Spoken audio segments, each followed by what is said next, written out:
Hello, everybody. Welcome to the Write or Die Show. I'm your host, Randi-lee. On the show, we interview other writers and we talk about mental health from their personal journeys. If you have not already hit that like and subscribe button, go ahead, do that now so that you never miss an episode. So today with us, we have Edward Miskie. Hello. Hello, how are you? I'm good. How are you?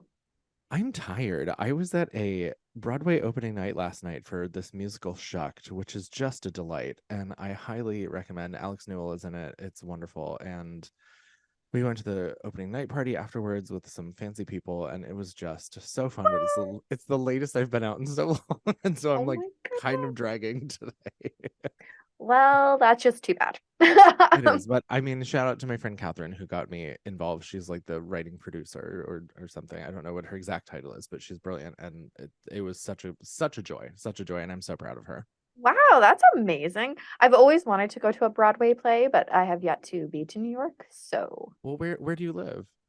I actually don't live that far. I live in Welland, which is close to the border. I'm in Canada, but it's close to the Oh, Buffalo I see. border. Okay, Yeah, yeah, got it, yeah. got it, got it. I mean, there's theater in Toronto. Like that's just Oh, as we've good, totally went there oodles of time. Like, Yeah, I've like been to so many plays. I love plays, musical, yeah, like the whole for thing. sure. I was because I mean, I know like Disney does rehearsals up in Toronto. I have friends up there right now rehearsing for a show on one of the ships. But like Toronto's popping, man. Like it's almost better than New York, I would say. 'Cause it's Yeah, no, just probably I think because I've never been, so I want to totally. be, Yeah, yeah, yeah. I right? mean the vibe is good. The vibe is good. Yeah, it'll just be like different. But oh yeah, I've seen so many things. Okay. I was getting concerned because I thought you meant that you had never seen a show ever, not No, no, no, once. just never seen a show And I in was New so disappointed. York. Okay, great, great, No, no, great, no. great. I've seen many shows in Toronto, actually in Niagara on the Lake, close to where I live. We've got the Shaw Festival, so I've seen a bunch Oh, there. lovely. Okay. Yeah, oh yeah, oodles of show. I went to Buffalo I love. Shea. Yeah. Yes. So Okay, good. I was concerned. I have spoken to two people who have never seen a musical ever in their life. And I was I, just like, how have you crossed my path, sir? I don't Like, understand. are you okay? Right?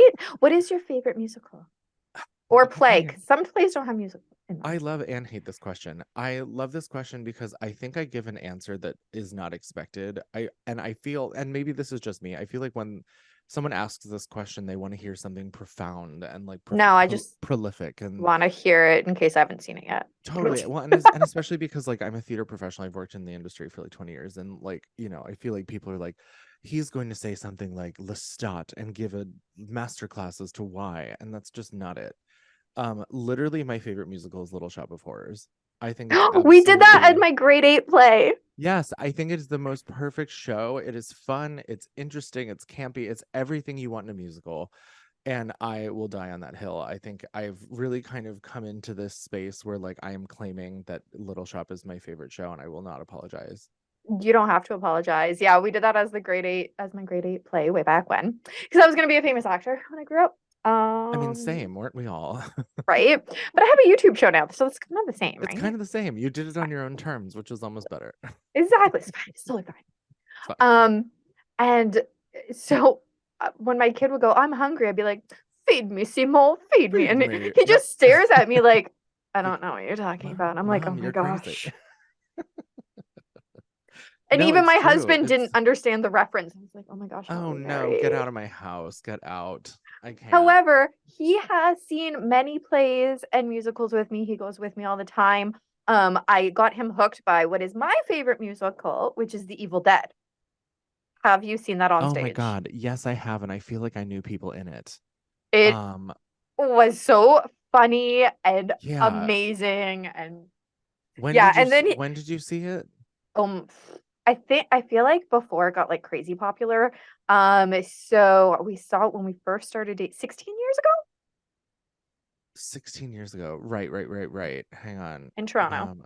Um, right. No, I'm just like I feel I anyway, I don't need to like whatever my time on this, but like I just, oh God, I'm tripping out. Sorry, I'm on their website now because I'm like, who did I know in this? Because I feel like I knew someone in it, but I could be Oh, it completely was wrong. so good.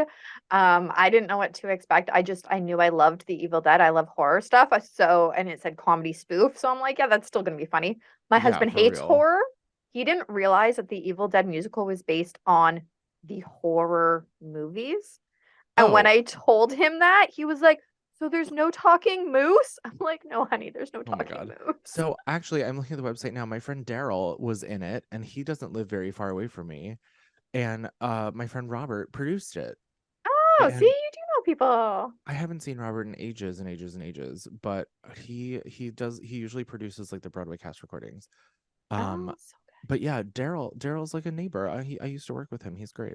That's so that's funny. awesome. Yeah, it's one of my it's definitely my favorite one. I mean, there's a bunch of other ones I like too, but that's probably my favorite because Yeah. it's just so hilarious. Yeah. Well, I mean, Shucked last night, not that this is a commercial for Shucked, not sponsored, but like you would love it because it is camp and comedy through and through. It is, See, I now I think need people. to go to New York just so I can Yeah, watch you it. do. I mean, honestly, this is the reason. I'm giving you a reason because like it's like dad jokes are everywhere. It's wonderful. Dad jokes. Okay, my favorite joke. I have to tell you a joke. Okay, go go go go go. Why can't a T-Rex clap? I'm not even Because gonna it's try. dead. Get out. Okay, all right, fine. I concede to that one.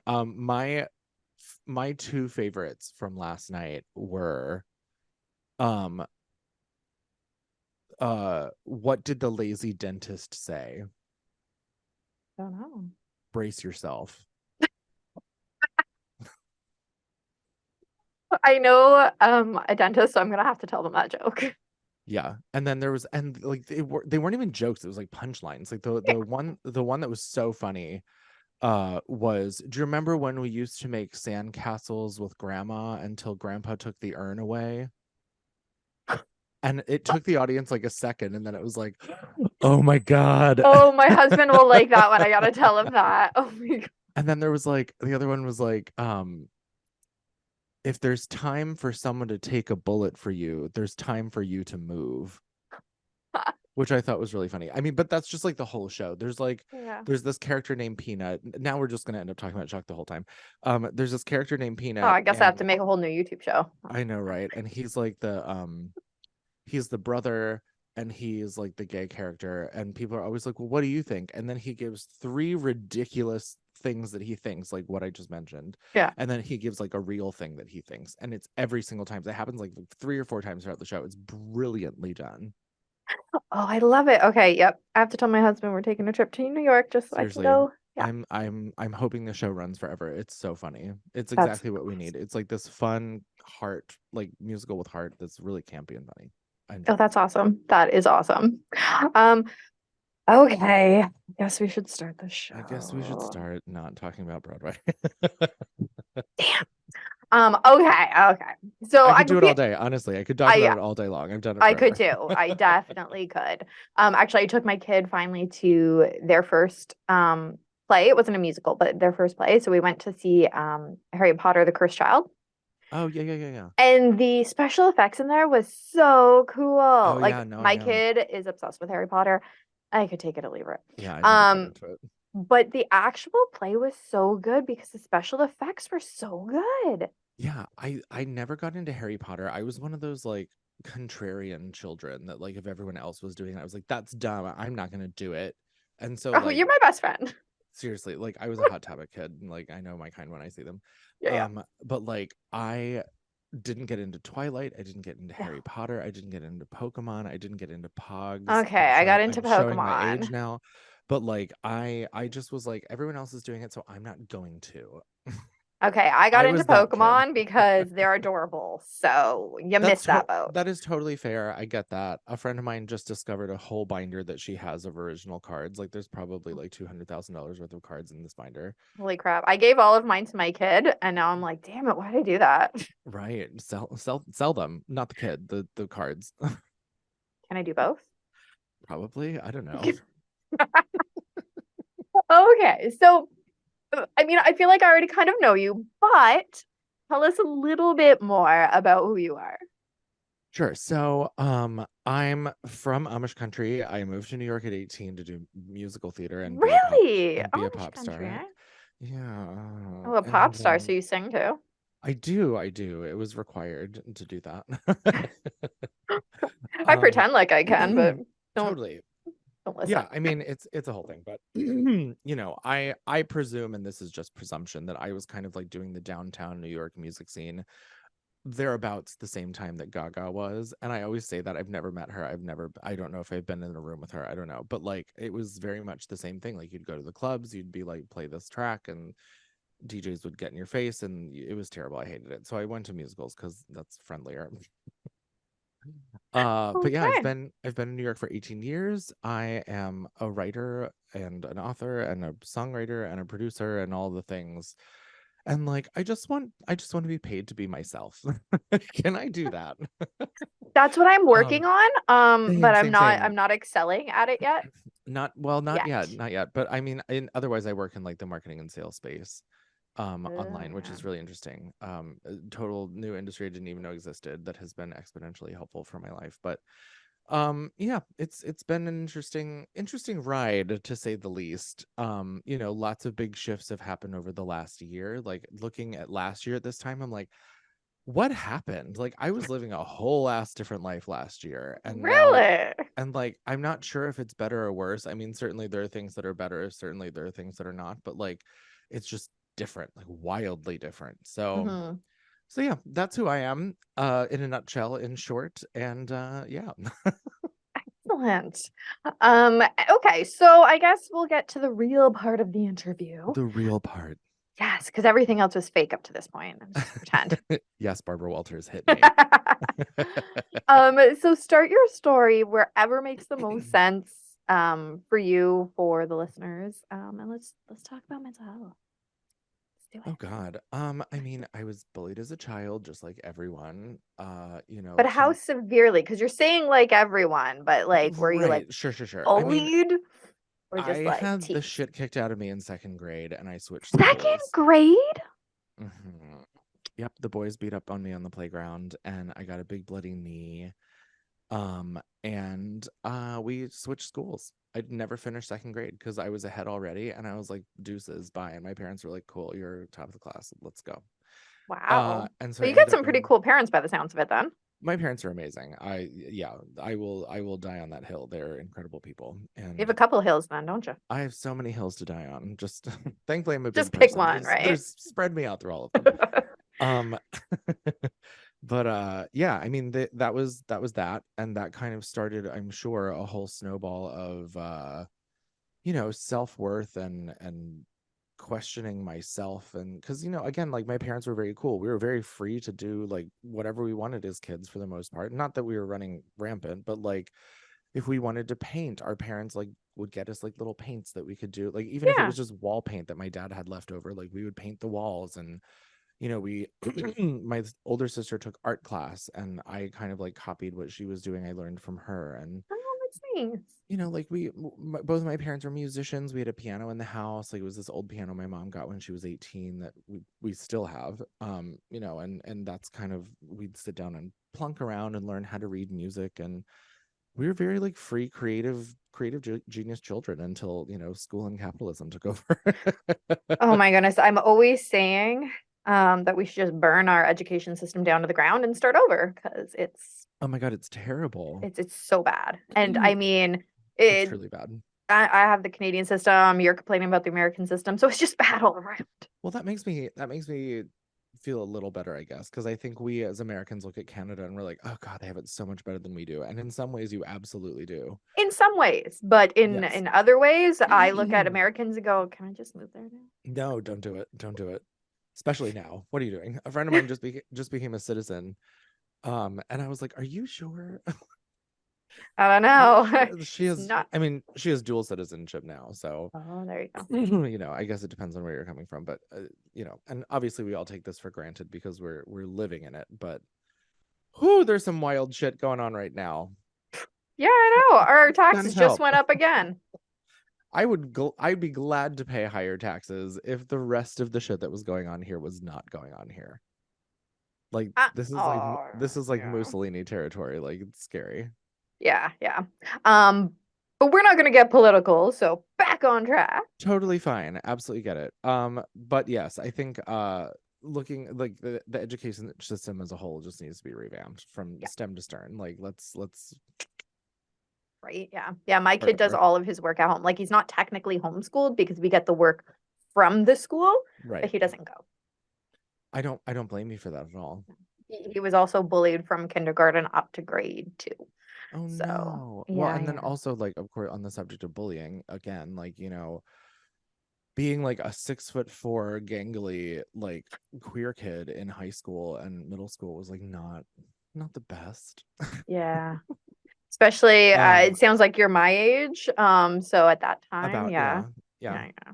Yeah, it wasn't the best. It was definitely like in Don't Ask, Don't Tell days, which was it's thrilling for the Americans. Yeah, it's just like you can exist, just don't tell anyone.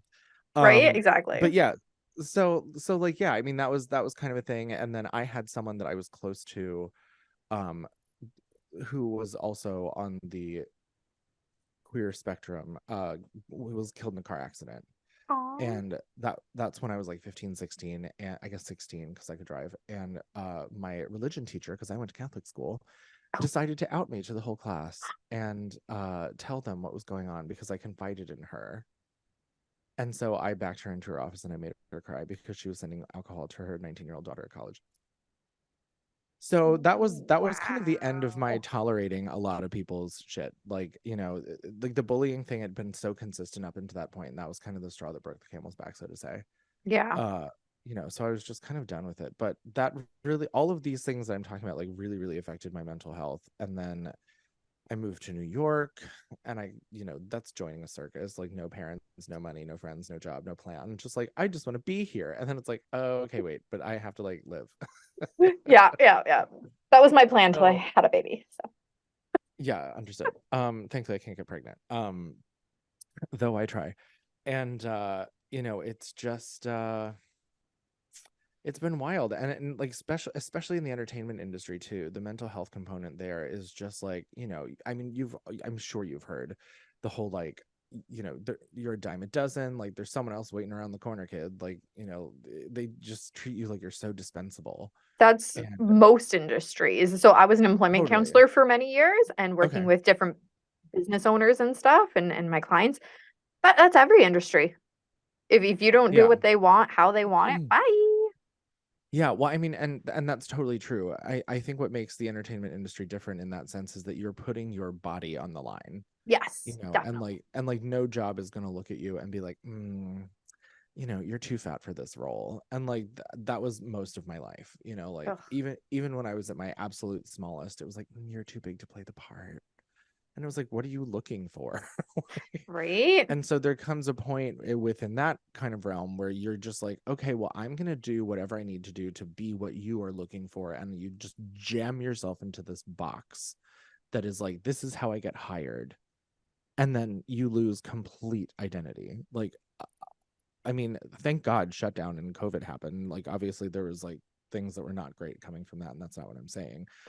But But like there the were some shut, positives too, so it's I had a fine. ball. I had a ball.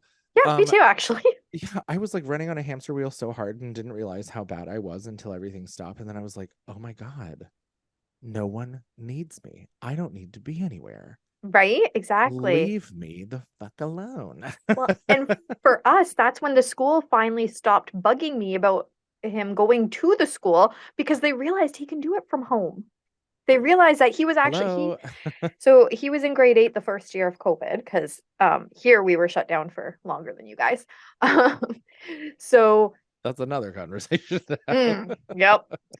So that first year he was in grade 8 and he actually got an award from school. And this is a kid that struggled in school extensively. The school board just kept pushing to different classrooms, different because they couldn't handle him.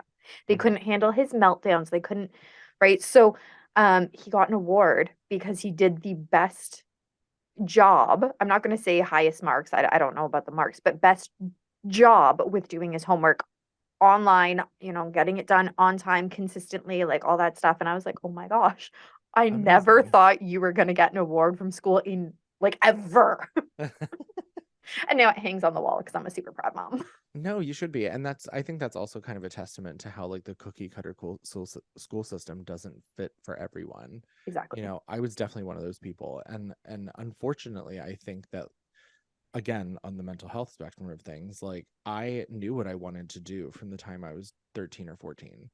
And that was not nurtured. I had to nurture that on my own. And so like I always say that I've been in a state of burnout for the better part of 30 years because like, trying to be a straight A student, which I failed at later in life because I gave up. But then also nurturing like the creative side of me and doing the projects and things that I wanted to do. Um, there wasn't enough time. And so like I would go from school to basketball practice to band practice to home to do homework and then like play piano for a while. And it was 14, 15-hour days from the time I was like 13. That's too long. That's too It's much too stuff. long. But like I mean, and I still do that from time to time. And it's not all the things that I want to do, which really sucks. Yeah. So like if we take out the actual I have to go to school component, which in my head right now is like the work from home component, Yes. which I do, like you get to do so much more with like downtime and hours are shorter because you get more done because you're here. Yeah. Like it's so I don't know. I have so many opinions about that. But mental health. Back on track. Back on track. Sorry. We could talk all day. Well, this is why I say it's conversation style because I'm yeah, yeah, Yeah, same, yeah. same, same, same. So my apologies. We'll get back on track. It's all good. It's all good. All right, so mental health. So, you were taught you just finished the story. You kind of broke the straw that broke the camel's back with your teacher. And actually, for a second, when you're like sending 19-year-old, and I'm like, okay, so they're 19. I'm like, oh yeah, you're in America. You have to be 21 to drink. We're 19. Correct. Oh, I didn't know that actually. Yes. And in Interesting. Okay. Quebec, the province beside mine, 18. But Well, the I rest mean, of Canada is all 19. right. They're French, Exactly. wine is like water over there. I'm Exactly. surprised Exactly. it's not 12, honestly. Right, I know. But yeah, when you're like sending 19-year-old, I was like, okay, so Yeah, I know. Well, but I mean, being 19 and going to New York alone, like I didn't have friends, like there was right? Yeah, no that'd be one. hard. And it's a big scary city. It's not now. Like it's so funny. Like after having been here for so long, I'm just like, what was I afraid of? Like I've got a handle on this. It's good. It's all But good. it was new. It was new when you were Totally. young. Because I mean, at 19, you're still a baby. Oh my goodness, you're a Totally. baby And adult. totally. And I was coming from like living in the middle of cornfields, so Big difference. you know, Big difference. Yeah, it was a yeah. change to say the least. Okay, so then continuing on, how'd your journey go with your mental health? Um, I don't like not good, like not good. Therapy wasn't really a conversation, mental health wasn't really a conversation, and I, went down the path of starting to like rely and lean on alcohol after a while, and it wasn't consistent. Like in my first of all, because in my early 20s I couldn't afford it to be consistent. Um, but then really like the whole cancer thing happened, and that was a huge, huge change. Um, Okay. So what like when was that ish? I was 24 when I first found the tumor, and then I was 25 when I was officially diagnosed. Wow. Um, What yeah. kind? It's rare and large B-cell Burkitt's like non-Hodgkin's lymphoma. So Okay. it is super rare. It's very aggressive, Ooh. and it grows very quickly. Oh, lovely. Yeah. So like end of June, July territory, I found this little baby lump under my arm. And then by November, when I was done with the show contract I was doing Hairspray out in Reno, Nevada. Ooh. I know, I love that show. Um, by the time I was done with that contract, it was like the size of a grapefruit. And it was like, oh, time to go see a doctor. Right? Oh, wow. So yeah, it definitely grew fast. Yeah. And it was just like I think the mental health component of it was like I would joke around with people like, "Oh, I'm growing a twin. I'm pregnant, everyone, finally." And like there was that component of it, and then the other component of it was like when I got back from the time I landed back in the city to the time I started chemo was like 2 weeks. Wow. Maybe 2 weeks. I think it was like right after Thanksgiving because I went to go see my parents. I came back, I had a needle biopsy. I saw my doctor, had a biopsy, and that was like end of November. And then I think December 5th was my first day of chemo. Wow. So Yeah. it was real fast, and it was very like every single component of my life was just like ripped away from me. And so then one thing that is not discussed in the cancer conversation is the identity piece, because your whole identity is taken away. And Yeah. talk about a mental health situation. Yeah. So I had cancer 5 years ago. Oh, I didn't Uh know. Okay. All right. yeah, Look yeah. at me going on and going on. No, no, Tell me it's about good. that. It's totally not about me, it's about you. But just so that we have conversation. All right. It's So yeah, conversational. 5 years Tell me. ago, mine was cervical. So I, Okay. I went for the, regular female pap smear, and I now say, ladies, don't put it off, Literally. right? Because you can't see it, right? Like I'm not trying to compare one to the other, but like a lump, you're like, oh, okay, it's there. I know it's there. With cervical, you can't see it, you can't touch it, right? So you have to go for this test. That's why I'm saying don't put it off. Right. Um, and so, Also men too. right? I had a Yes. regular pap smear 2 years ago, and I've had to go to a doctor to like have things checked out and looked at, and like samples taken out to make sure everything's okay down there. Like that, like guys still have orifices that can get cancer in them. So like go get a pap Yes, smear, guys. It's not just a exactly. ladies thing. Is that what it's called for a guy still? Yeah, it's still a pap smear. Oh, okay. I was like, Yeah. you guys don't have that particular hole, so I thought maybe it was Nope. different, called something different. Nope. It's just in your butt. Now I know. There you Yeah. go. I didn't know either. I was like, I'm sorry, a what? I'm pretty sure I don't have that part. Right. Um, Apparently I yeah, did. so well that's good to know. So yes, do not put off these very, very important checkups. Yeah. So yeah, and it came back as having some irregular cells. And so the first thing was, oh, it's precancerous, so we're just going to take out that little bit. I'm like, oh, okay, so nothing to Hmm. worry about, right? Because at first I'm like, oh my gosh, I'm like, okay, precancer, cool, whatever, go have surgery. Right. They took out the little bit. He goes, okay, I'll see you in 8 weeks for checkup. A week later, he calls me. I'm like, oh shit, like I'm not supposed to hear from you for 8 weeks.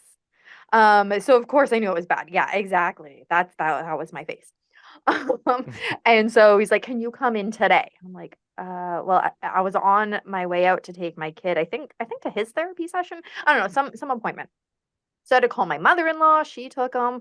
And so I went, and I'm sitting there, I'm waiting, and I already knew what he was gonna say. Like the signs were there.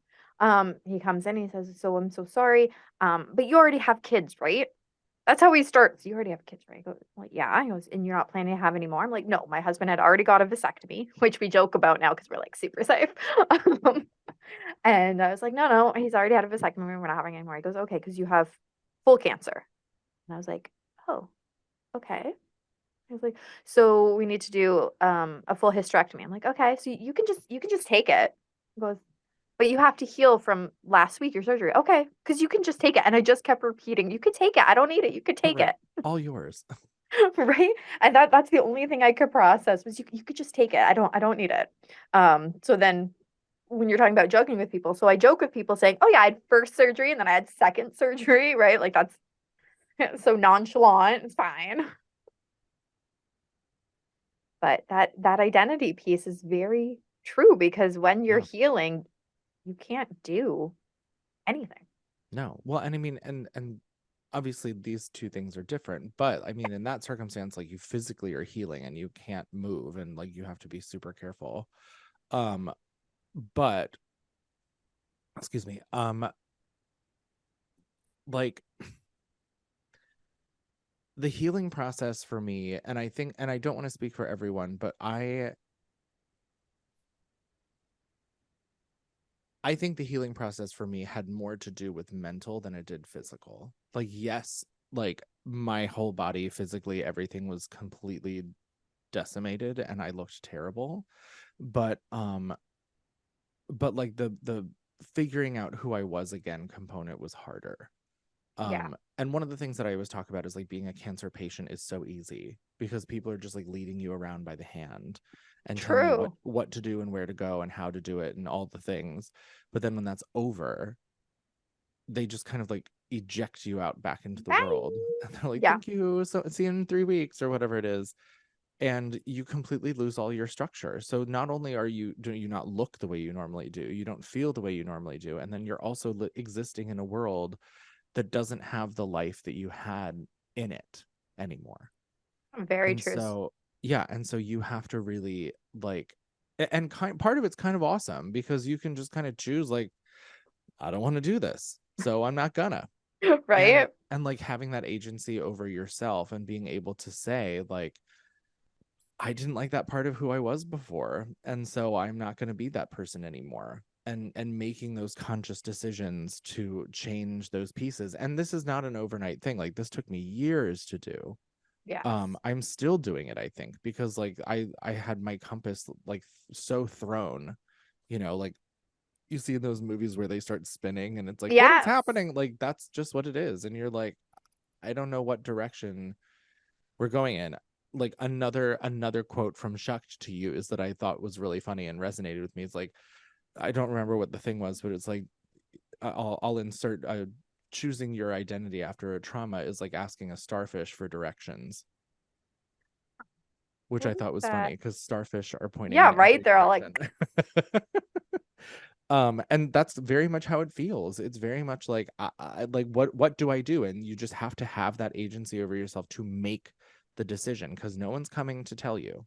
yeah, there's no Like, more hand holding. no, it's not, and it's not even the hand holding. It's just like you get used to. And I was only in treatment for 10 months. I was super lucky. As serious as it was, as dire as it was only 10 months. And they're not fun 10 months, but I didn't have to like it was like the hand holding component was really just like doctors telling you what to do, Yes.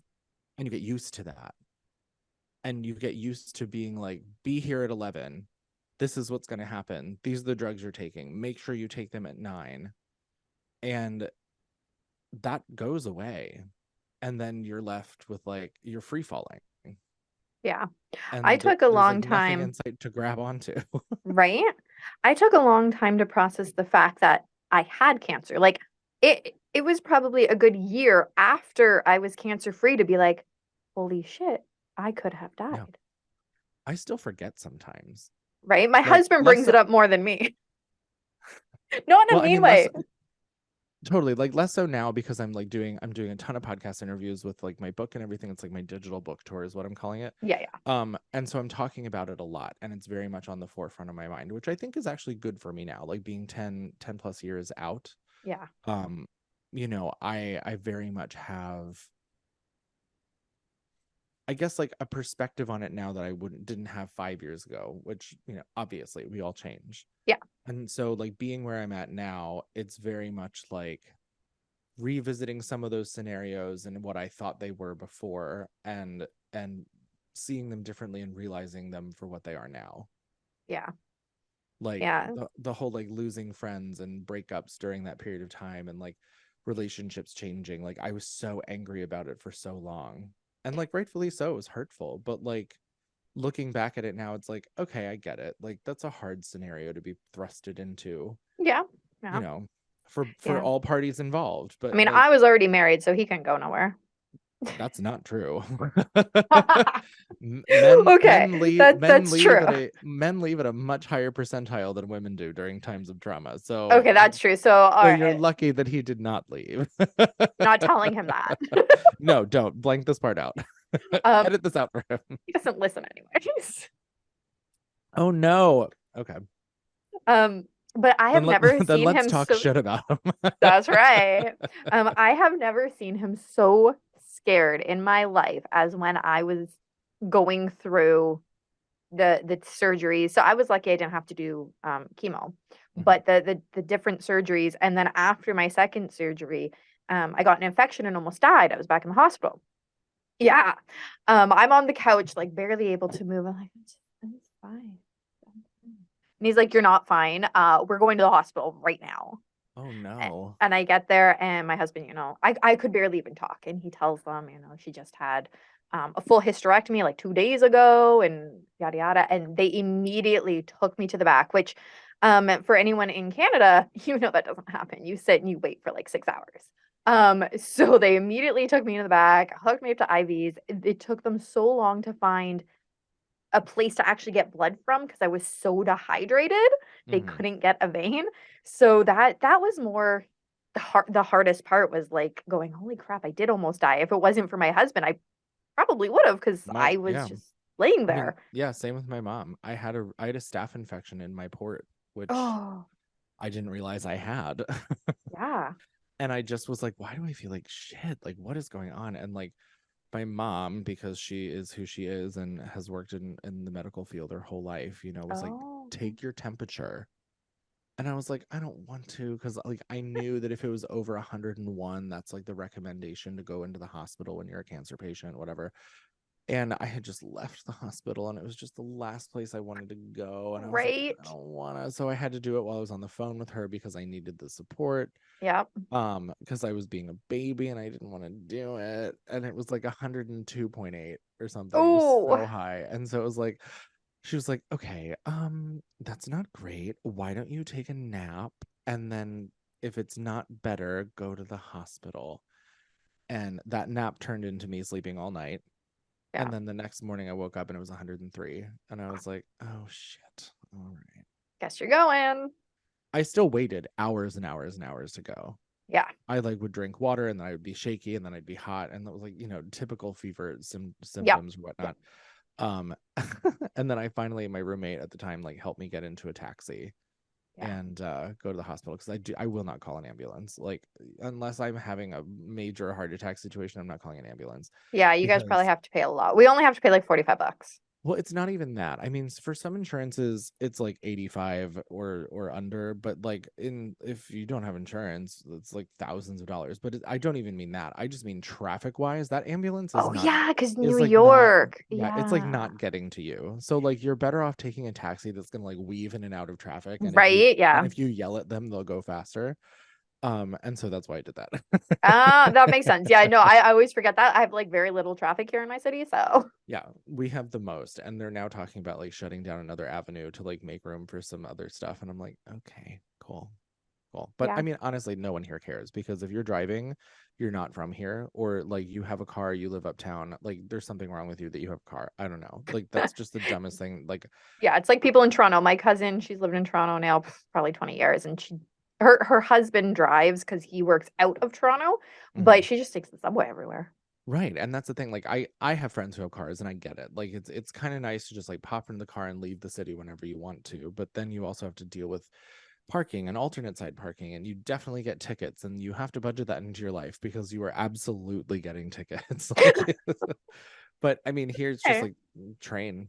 You Yeah. take the train or you get an Uber and then you don't have to worry about it. But yeah, I mean that was there was like again like the mental health thing that I talk about I think the most with this situation is aside of the identity thing is like the coping mechanisms and the self-sabotage patterns. Like I drank my way through chemo. you know Ooh, that's not m- good. my liver was not pleased with me, but it survived. That thing's a football. Well, it's that's not good. it's not going anywhere. And yeah, it was a lot of that. It was a lot of like hooking up with strangers to feel pretty again because I looked like Mm. trash. Discovering that there's like a fetish and kink for people who are in the hospital. Oh, Didn't know that. okay. I don't even know how to categorize it, but I got hit up by some pretty hot guys actually who were like, "Wait a minute, you're in the hospital?" I was like, "Okay, all right, let's reel it in." Um, who knew? Um, but I would do things to like sabotage myself, and I didn't realize that that's what I was doing at the time because I was Yeah. telling myself like you're just living, you're trying to live your life the best you can because you don't know if you're going to be here in a month. And Yeah. so I would make these excuses of like, yeah, let's go get wasted at 3 in the afternoon. Sure, that's totally fine. I'm my chemo's done at 4. Let's go. I'll meet Yeah. you at the bar. Like it was just so fucked up. And looking back at it now, it's like, wow, those were not the best choices that you could have made. But at least they didn't negatively affect the chemo and you got better. I mean, to be honest, I'm sure they probably did, Oh, but in some way, but I mean, you're still here. So, right.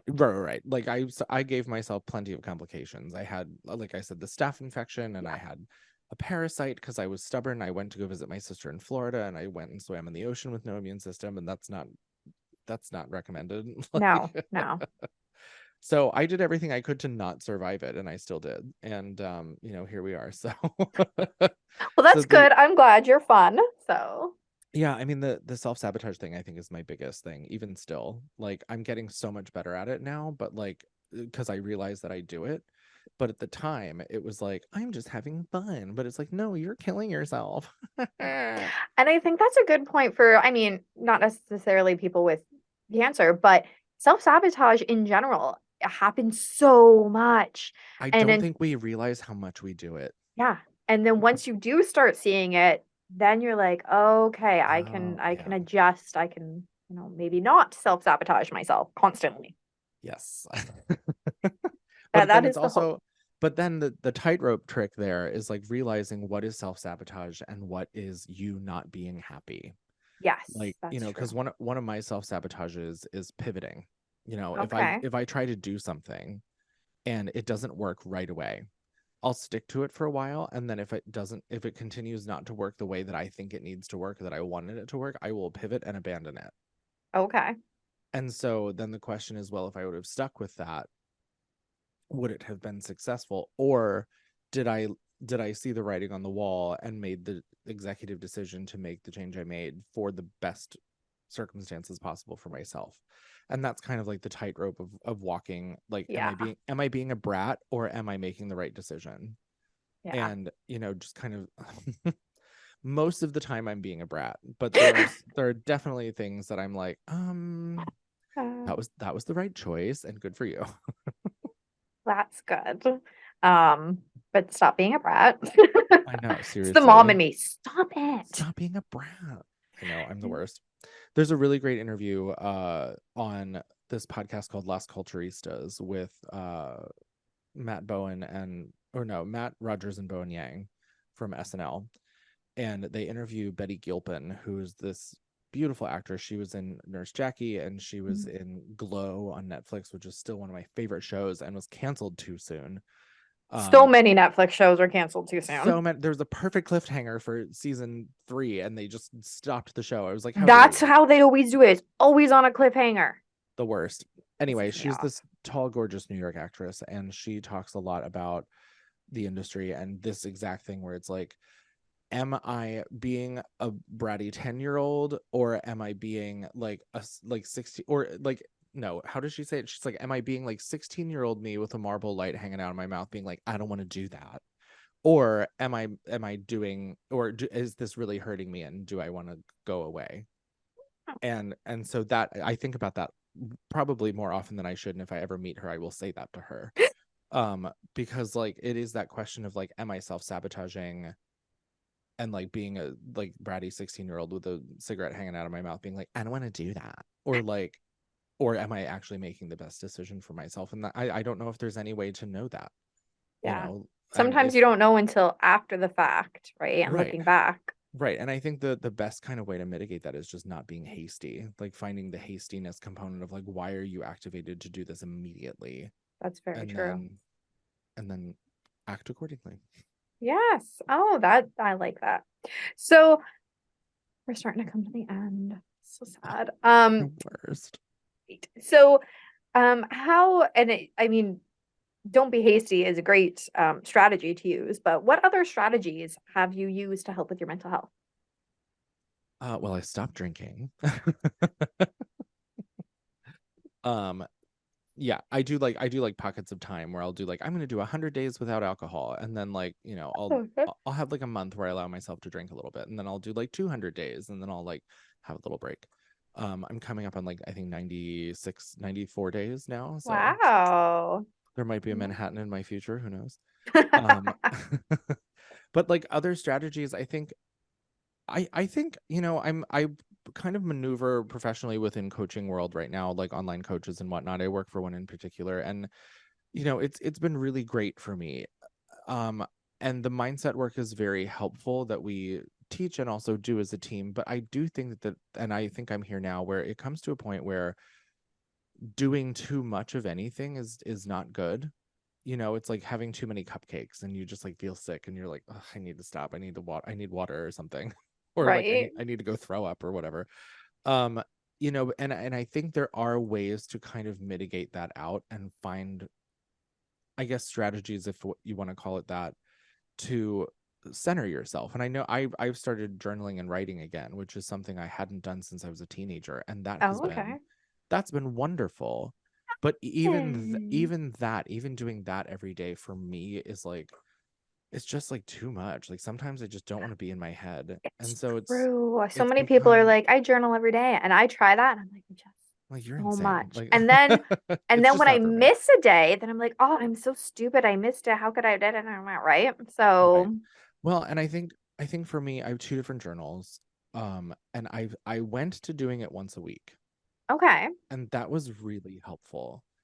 Um, and I think for where I'm at right now, that's my best course of action, because I was just so bombarded with so much change and so much Yes. like shifting of my life and my mindset and a bunch of other things, that I just got so like, I need a minute, and I didn't have a minute. And so I've Okay. I've put the pen down on the journaling for right now. And I've kind of parlayed that into being proactive into things that I really like doing, like podcast interviews with other people, for one. And I'm launching one myself with my producing partner Sarah soon. So Ooh, like, what's it going to be about? it's currently on Instagram. There's nothing up except for a photo of the two of us, and it's called I Want to Be a Rich Bitch. And it's about people who are not Nepo babies, who are doing fabulous, amazing things and are about to pop off and have come from like nothing, or don't have like Oh, the wealth background that helps people succeed in fields that they wouldn't succeed in otherwise if they that's didn't so have the money to cool. do it. I Yeah, don't so know if we I'm about to pop off. I hope so, but I I believe. definitely came from being poor. Same. I definitely believe that I am always about to pop off. So here we go. Let Exactly. So let's if do it. you need any guests or you need anybody to talk about, you could talk about me and my show, and then maybe that would help me pop off. No, for real. I mean, because it's going to be entertainment industry centered for the most part. And like media, etc. So we have a laundry list of friends and people that we want to have on the show. That we are currently scheduling out. Yes, yes, yes. That we're currently scheduling out for season one. And it's gonna be fun. I'm so excited. I wrote a theme song for it. It's like, it's so Cool. cute. It's so cute. We're having the best time with it. She's coming over tomorrow to do another episode. But that's, it's kind of like Awesome. finding joy in the things that you like doing, that I think is a really nice substitute for having to sit with yourself and like do mindset work all day long, because Yes. it just gets to a point where, for me at least, I start tripping over myself, and I start like getting in my way with it. And so it's very much that needing to step away, like, from a musical standpoint, like trying to play a song on the piano perfectly, and you keep messing up like certain notes, and then you can either get frustrated with it and like keep going and burn yourself out doing it, or you can stop Mm-hmm. and take a step away and go outside and be fabulous and beautiful for a minute, and then come back and do it again. And I think that stage is where I'm at right now It's a with like good stage. It's a good mental health stage. and all that. And so it's very much like leading with what, and we talk about this at work too, like leading with fulfillment. Okay, well, I'm going to start my day with things that fulfill me before I go into work stuff. Not that that is Ah, also fulfilling in a different way, but yes. like being outside and sitting in the grass and getting a coffee and taking a walk and like doing stuff for myself, then creating things for myself, like those are all the things that I want to start my day with. Oh, those are And good things. yeah, I agree. And I think, because capitalism, we all kind of end up not doing that. Our lives are work, and Yeah, I hate it, and I want it to stop. exactly. If my work could just be this all the All time. the time. And it can be. There are people who do it. So obviously it can be done. It's just Exactly. and like that's the thing too. It's the 7-minute mile theory, where like no one ever ran a mile in 7 minutes until one person did it. And then like dozens and hundreds of people did it the following year. And it's just being Hmm. able to see the blueprint of how to do it and what to do to make it happen. And what's really hard is when you are making the blueprint. That's what's hard, because you Yes. have nowhere to look and be like, that's how. And I talk about that a lot with cancer too, because I had a rare kind and there weren't a whole lot of cases. There were no other cases that lived as long as I did, or had like Oh, really? without having a second recurrence. I'm in the sole survivor category for that reason. They're Wow. like, I'm that blueprint. And certainly they've made medical advancements, but like if I would have to go back to be treated, God forbid anything would happen, like my case is the one they're using for me. Wow. And so that's scary and fascinating, and also kind of like I defied all the odds. I Exactly. won. Yeah, I won. But so it's like being the person creating that blueprint is scary, but for what we want to do and be able to work for yourself fully and do the things that you want, there are so many other people who have done it. And so it's just kind of like going into their world and being like, okay, how did you do this? And how can I replicate this for myself that works for me? And I'm Mm-hmm. kind of also doing that right now as well, because I would love to just like work for my own self for the most part, like at all Yes. times. And it's Yeah. not impossible. And it's not that I don't enjoy other work, but Yeah. but like what a dream to wake up and be like, you know what? I don't want to do today. Right? I'm Exactly. taking a mental health day for myself because I said I could. Yep, exactly. I'm just gonna call into the boss. Oh, hi, boss. I Oh, have a hi, mirror boss. over It's there. me. Like, right, stand in the mirror and be like, hi, hey, bitch, what are you doing? Don't do anything today. Go Right? outside, hug a tree, touch some That's grass. right. Exactly. Um, okay, so your book. Your book. My book. I'm so sorry about this thing on Zoom. I don't know if you use video, but like something is going on with my Zoom that every time this motion shows up on my phone, or like I do this for too long, there's like this wheel at the bottom where those two reactions happen and they pop up on my screen. I thought that you It just really drives me liked nuts. me. I do, but Okay. this is a technical thing. It's because I'm holding my microphone like this. See, it's gonna do it. It's doing it right now. Watch. Boom. Oh, Isn't that weird? I don't know that how to turn is it off. weird. I I've don't know never how to known that turn was it a thing. off. I mean, I do. Okay, good. I was worried for a minute. Right. Emojis damaging our mental health. Oh, jeez. All right, so your book. Your My book. book. Tell me Let's about talk it. about it. Yeah. Well, I mean, it came from a place of like I knew I wanted to make something out of that experience, and I didn't know what I wanted it to be. But I ended up having a number of conversations with people around my age who I knew who had had different variations of cancer prior. And Mm-hmm. it was this whole, and one of them brought up the whole idea of like when you're done, like very similar to what we were talking about earlier, when you're out of being a cancer patient and you're chucked back into the world, you're like, I don't want to be around anyone. I don't want to talk to anyone. Everything is annoying me. I don't want to do anything. What is Yeah. my life? What am I doing? And you have this whole existential crisis around who you are and what you're doing. And so I felt that way for years. And when I finally met these people, or like not met that, some of them I already knew, but there was one in particular that I had newly met.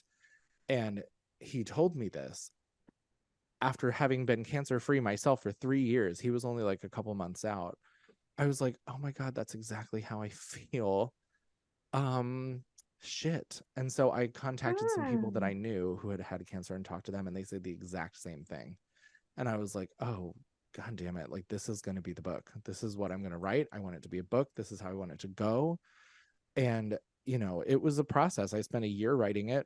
I had a desk job that I didn't give a shit about, and I still did my job, but when I wasn't needed, I would sit at my computer and write. So it was like 6 hours a day, 5 or 6 days a week writing. Wow. It was intense, but I I mean, I got love writing and all, but I still never write for that long at a I time. know. Well, I was trapped. I was a job, so That's true. That's I true. couldn't leave. It was like make the best of this time. Yeah, yeah. And That makes sense. so it ended up being kind of like this conversation about like what being a cancer patient and survivor as an experience is like that isn't talked about. And it's very much like the whole you get a cancer-free party, everyone's happy, blah blah blah, and I then didn't get a party. I that's you need better friends. I don't know. I technically didn't But have a party either. this is my 5-year anniversary, so I Oh my mean, God. I Okay, should have a great. party. You should have a party. You absolutely should. Have a 5-year birthday party. I technically did have a party, I guess, because my birthday was 2 days after I was told I was cancer free. That party was scheduled anyway. It was just It kind of just was like, convenient. right, it could have gone one way or another. Yeah. It Either could have been really, really happy birthday or right, or oh burn it damn. down. Yeah. Yeah. Yeah, so yeah, that was kind of like the impetus for the book, was to kind of have the discussion of what it's actually like, and very like real and raw, and like talk about the things like the drinking through chemo and the sex through chemo, and then like after the fact being completely lost and not know what the fuck to do. And I made it as funny as I could because I think it's more accessible if it's funny. Yes. And nobody wants to sit around feeling like crap. So like, Mm-hmm. I made it funny, and it's all framed in musicals. So like each chapter is a different musical, and all the characters you meet are from that musical. And if they're with me long term, they stay that even if the musical changes. So like if you're in the Hairspray chapter and there's Little Shop characters that exist within that world because they were with me before. Oh, that sounds cool. It was so fun. Very And different take. very different take. And so the way that I ended up doing it was so easy too. Like I wrote the book the way that I wanted to write it, Mhm. and then I changed everyone's names to the character in the musical that you're introduced to them from.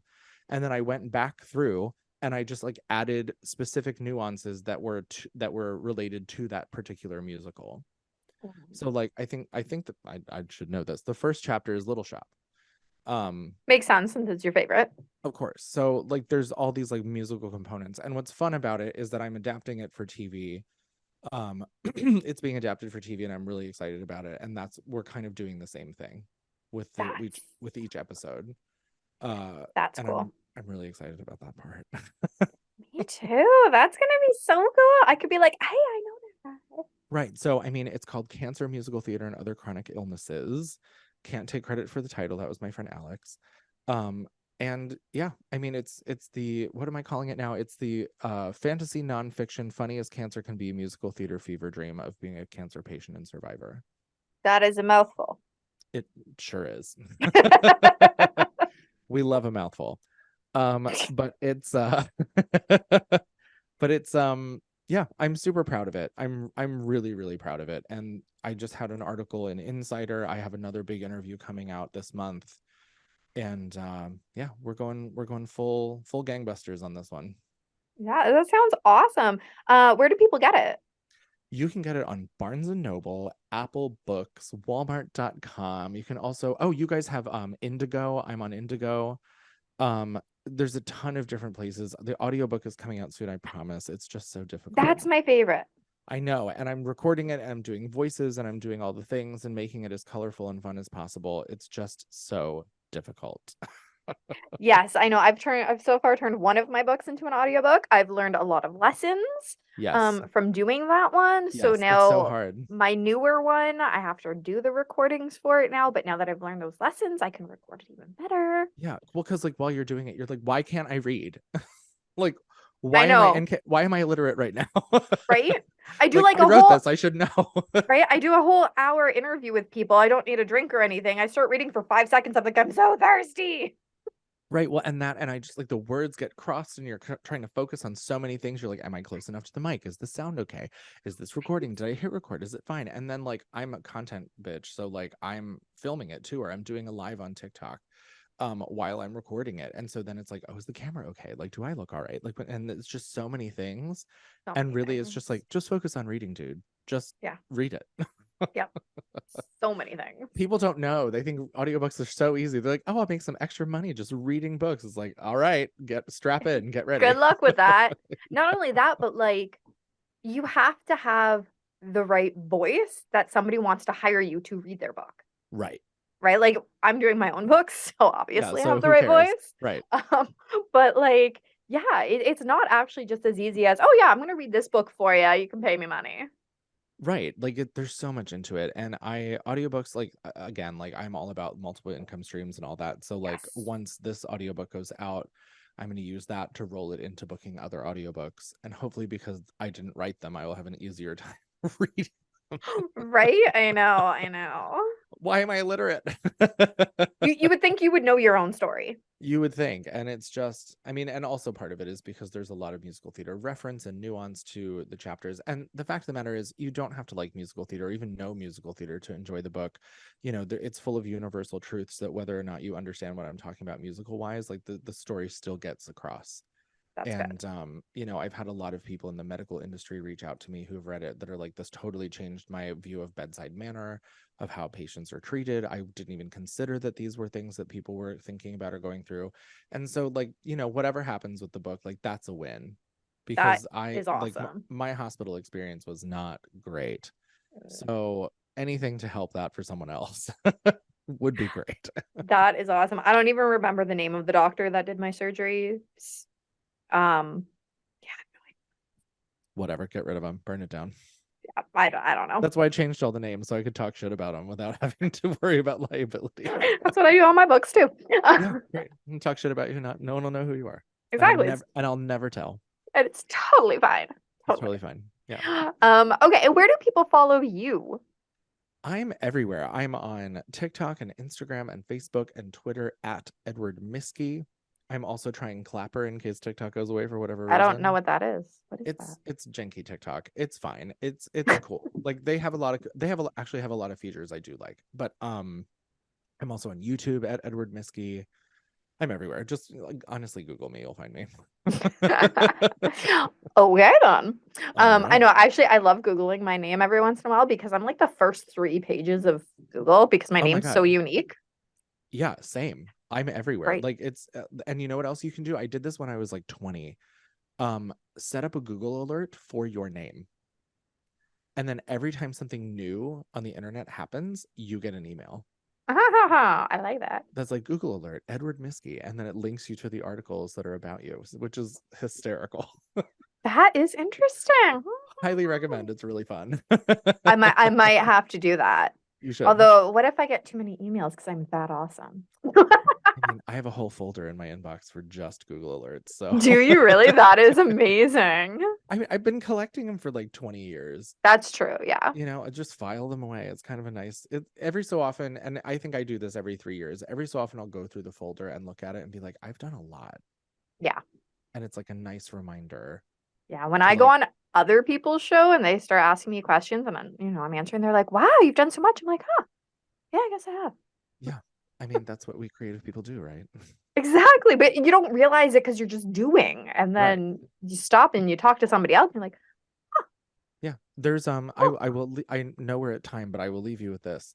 I just saw a clip of Jamie Lee Curtis doing an interview where she's like, I turned 60 and something happened where I just realized that I was going to die with all of this creativity inside of me. And so I decided that I didn't want that to happen. So I am doing things now where I have this in production and this in production, and we're oh, writing this wow. and producing that so that I can die without having anything undone. That's And I cool. loved that because Yeah. I have always felt that way. And the only time I've ever really recognized that that's how I felt was the first time I heard Hamilton. You'll appreciate this. Where there's that part in the beginning where it's like, why do you write like you're running out of time? And like I've always felt that way. Like, let's go. Like, you don't have a whole lot of time here. Let's go. Yeah. And I could never articulate it until I heard that. And then hearing that reinforced by Jamie Lee Curtis of like dying with creativity inside of you, and I think she even says in the interview that it's the saddest thing that could ever happen to someone. And I completely agree. And I refuse to let it happen. Like everything I want to do is going to come out one way or another. Yeah. Yeah. I like that. Yeah. So we are at the end of the show. I'm sure we could talk forever. Forever. This is probably the longest interview that I have so far. Yes, holding records. That's right. And so thank you so much for being on the show, and good luck with all of your endeavors. And everybody go pick up his book. The links are going to be down in the description. Thank you so much. As always, thank you so much for the amazing guests that we have on the show. Be sure to check out their links down in the description below. If you want to support the channel, go ahead and check out our merch store. We've got some very cool things on there. That's my favorite. Sorry, I'm busy ending the stigma. But there's some other very cool designs. 10% of the proceeds always goes back to the Canadian Mental Health Association. Be sure to follow us on Facebook at RB Media because we have some great new shows coming up and you never want to miss any of those episodes. And remember, the only way to end the stigma of mental health is to speak openly and honestly.